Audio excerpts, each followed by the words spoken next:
Hi folks, welcome back. Okay, today's been a fun day, just getting the garage ready for the new project. After the 40 episodes of the trailer project, the garage looked a bit of a wreck. Clearing stuff up, getting rid of the swarf and the crap off the floor and sweeping it properly so that nothing sticks in your tyres. And then just generally rearranging things. So I wanted to get started on the Hayabusa today, and it's odd how it's taken nearly 3 hours to get everything tidied up, get everything shifted across the other side, and I'll show you in a minute. The trailer is not going to be used probably until spring, maybe summer. So I've stored that, I'll show you in a second, and I want to get a big space ready. First thing, before anything else, I've got to get the Hayabusa prepped for use, and I want a bit of room for that and get the fairings off it, get the oil and filters and fluids changed, and that needs a bit of space. As you know from watching the videos, I'm always stuck with space, I'm always elbowing myself around in here, and trying to get things stored so that I've got room to work, it's been a bit of a challenge, a bit of a getting things out of the way, and then once the booze is ready I can start using it and we can get ripping into the Bandit. So that's what we're doing today. I'll show you what we're done.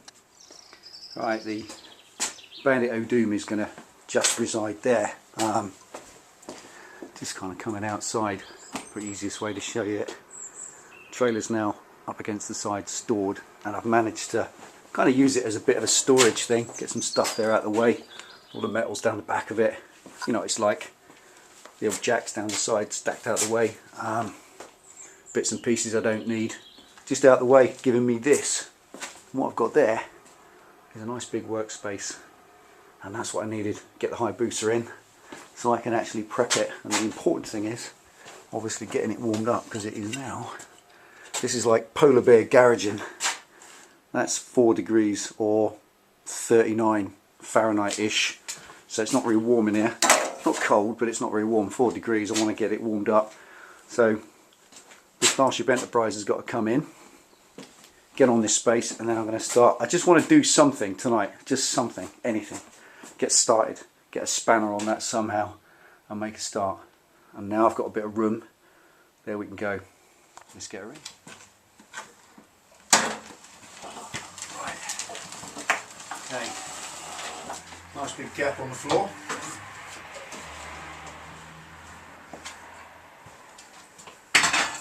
Get it up on the stands.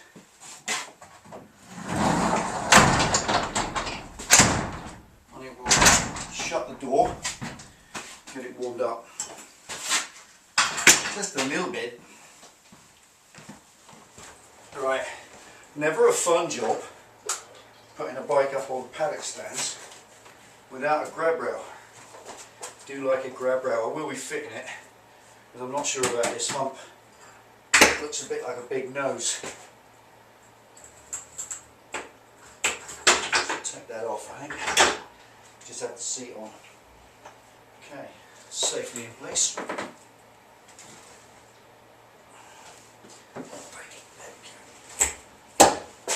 Okay, back one up. May as well use the front one.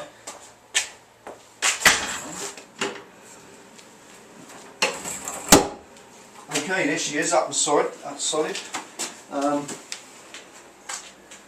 First thing, what I want to do is get these side casings off, just so I can get access and see what's underneath there. First thing is the crash bobbins, because they kind of go through. So a couple of sockets for them. I'm not going to do a kind of potted how-to on all this. I'm really not, purely because it's boring, and I'm sure there's other things you'd rather be watching. It's just a case of a quick oil change, fluid change, but I'll keep you up to date with progress of what we're doing, just so that you realise I'm not slacking.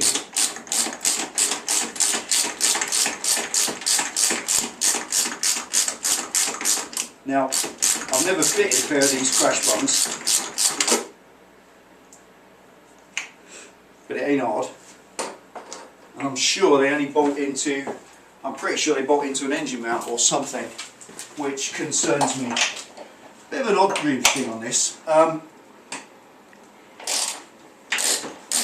With crash bonds, obviously if you drop the bike and you slide it on its plastics, you're just going to trash the plastics. And those plastics being plastic, I should think these things through, shouldn't I?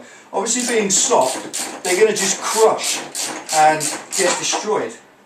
But these things, kind of, the idea is you bolt them through to the frame and they prevent the damage to the fairings, or they prevent it being too bad.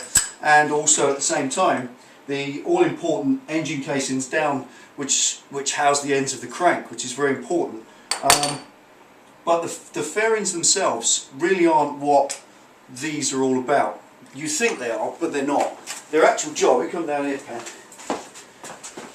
There's a casing here, and that's the end of the crank. And if you smash this completely and then dig the crank into the ground on the accident, you're going to trash the motor. So as much as all this is expendable and replaceable, the internals of that are just uneconomical to replace. So that's the reason for it. I also have a belief, and this is just my personal belief, and I'm probably wrong. Someone will probably tell me I'm wrong. But why bolt a crash bung to a frame? It's a bit daft. If you're going to get on the road and hit that crash bung on the ground really hard, you're going to transfer the energy of that impact to the chassis and potentially twist it if it's a steel chassis, or even crack it if it's an alloy chassis, like that. So is it going to do more damage? You're only protecting the plastics and an outer casing, kind of. So is it doing more damage if you put that impact?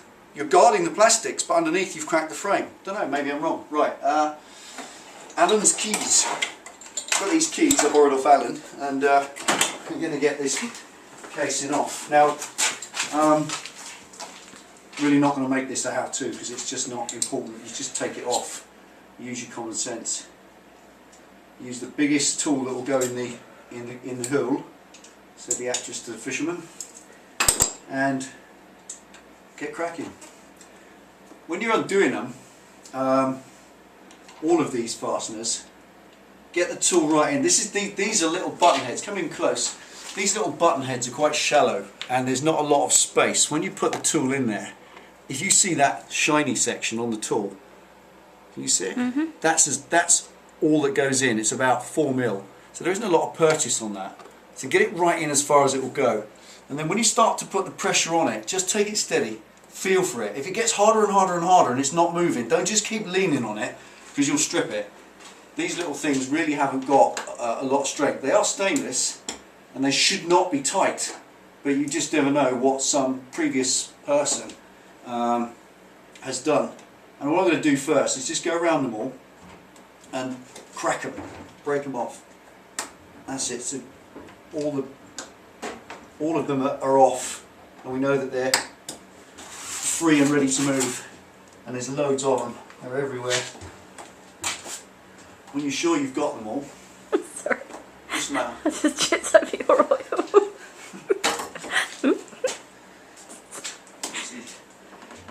See you walking. Right. Now just going to whip all these out. Now that they're all freed off, take the casing off. Right, every bike's fairing comes off in a different way. So absolutely not making this a how-to. It's just not worth it. Just sharing the love, babies. Also, there's another little point here I just want to make. If you're going to get your bike serviced at the dealer, or a dealer or a workshop, and you've got a sports bike with fairings, or even a big tourer with fairings, it could make a great deal of difference. Obviously speak to the dealer first. But you could do yourself a big favour if you take the fairings off first and put them back on afterwards, because this takes time. It truly does. You can spend a good hour taking off all your fairing and putting it back on again. So if your local mechanic charges by the hour, which I would think they do because they all do, then you could say to him before you go and book it in, look, what if I take all the fairings off, or the bottom half, which is where he gets access to all the drain holes and so on.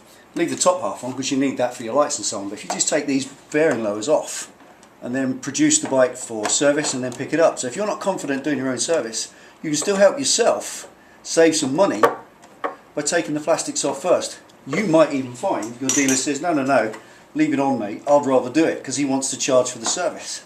So that's up to you. It's a deal between you and him. But that's just another little tip which can save you some money. It's fiddly, as you can see. It's long-winded, and you can damage it. But if you take your time, you do get to know your bike a bit better, and that's always good. And it's a bit of a simple process. It really is. It's not difficult. It's just about taking your time, not forcing anything, not pushing or leaning on anything, just taking it easy and being methodical. It's all fitted in, it's all common sense, and sometimes there is a bit of kind of yank somewhere, but if you look in the book, they'll often tell you how to do it, how to get you fairing off. And there's a technique to all of it. It's none of it's rocket science. There's these little doodahs you'll find on your bike, which they're like a little snap fastener. That's how you'll find it flush like that. You push the end in and then they pop out, little plastic things, and they all hold your fairing and your plastics together. And a little bolt. Every time you find something won't come free, just keep looking for fasteners and bolts and you'll get it all off. But like I said, that is a great way to save yourself some money on servicing costs, is have a chat to the dealer and see if they'll accept you just taking off your own plastics and putting them back on again and produce the bike almost ready to go. And that will save you some shekels. There it is. That's it. Come on, baby.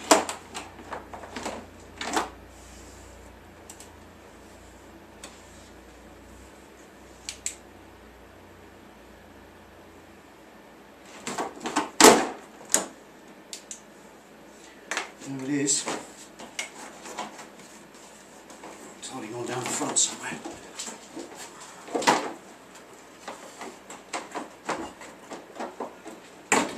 There we go. That's it off. Let me look in there. That's all it was. That was that piece of heat stuff was hanging on to this hose. Now part of it all. There we are. That is so ugly under there. Right, just want to show you this. Pretty mint fairing.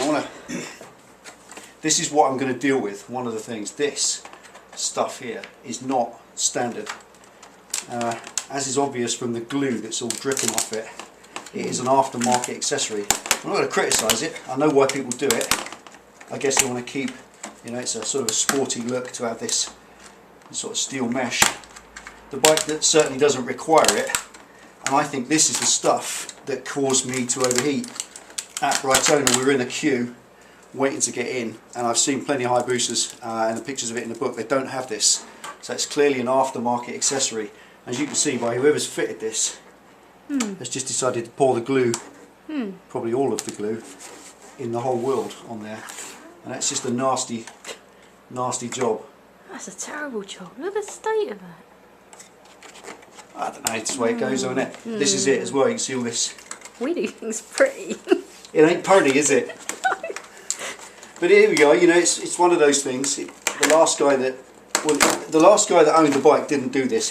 The last guy that owned this bike just bought it, rode it, got frightened and sold it. And I think the guy before him probably did this.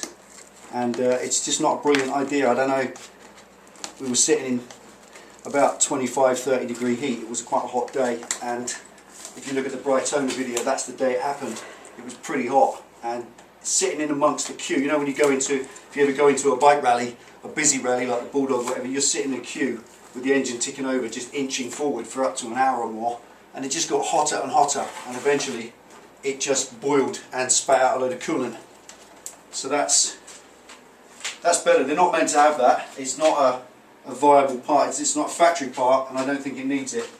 So that's good. That's one off. There we go. And another one. There we go. Equally unpretty. Ain't it pretty? This is this stuff again. There we go. I think it's been, obviously this has all been folded over neat and done, but it's not a nice job, is it? No. And it's not necessary. It doesn't achieve anything It's hanging except off. looks. And it's hanging. Look at that. What's that? There's a wasp in it. Oh god. A big bee. Oh. Some of his legs are there, and the rest are there. There you go, Pet. We'll keep him for later. Right, so there we go. Let's have a look at the bike. Right, so there's our filter. Let's get back under there. So there's the filter we need to get to. Drain plug are there, so that's ever so easy. No problem for the oil change. Coolant. That's the top hose, so that's the inlet hose. It's got some of this glue cack on it, which I'll be cleaning off. That's the stuff that glued that stupid gauze on, and it's all down here as well. So I shall clean all that off. But everything looks good. Looking around here, looking for oil leaks, little weeps and things. Everything's nice and dry. It's all good. But as I said earlier on, I did wonder whether or not that this would make a cool street fighter, and I've seen a few done, but as you can see by that really is like the inside of a washing machine. It's just nasty. Hoses, clips, electrics. There's a great deal of work to do to make that anything like nice, so I ain't going to bother. The fairing's going back on, hide all that nastiness underneath. Expansion bottle alone just looks ridiculous. Looks like something, looks a bit like something the nurse gives you in hospital and you need to go. So there we are. Ready to go. So there we are, it's just a quick prep today. Get the garage ready. I wanted to get the oil change done today and the fluid, but as you can see, these things just take time over and over. You just getting that stood up there. I took the finials off because you will walk into them and that they're all off and safely screwed away, and I've put even nice soft edges on so I can walk into them if I need to. Everything's out of the way and I've got a nice space for the job. These were bugging me a lot because they're unnecessary, and I do think they led to overheating, so especially in the summer. So they're off, never to go back on. As I said, the decision's made, it ain't ever going to be a street fighter. There is a video you can look at. If you look at on YouTube, look at 500 horsepower, 500 bhp Hayabusa. There's one that TTS have built, which is just a naked Hayabusa. There's nothing on it, but you lose so much. You've got no clocks, you've got half the lights are missing. It's just horrible, and I think the Hayabusa is about that shape. It's about that awesome fairing body look. So it's all going back on, and once I've got it done. But tonight it's now 6 o'clock. I've got some stuff to do. I've got to upload. I've got about 4,000 comments to answer, and I want to get them all replied to. So that's it for tonight. Appreciate you watching. We're at least in a position where I can now get the next one. I can warm it up and get some liquid drained out of it and swapped over. Shouldn't be long. And then the final thing will just be a full safety check, which we'll go over bit by bit. Okay, there you are. Ride safe. Thanks for watching. See you next time.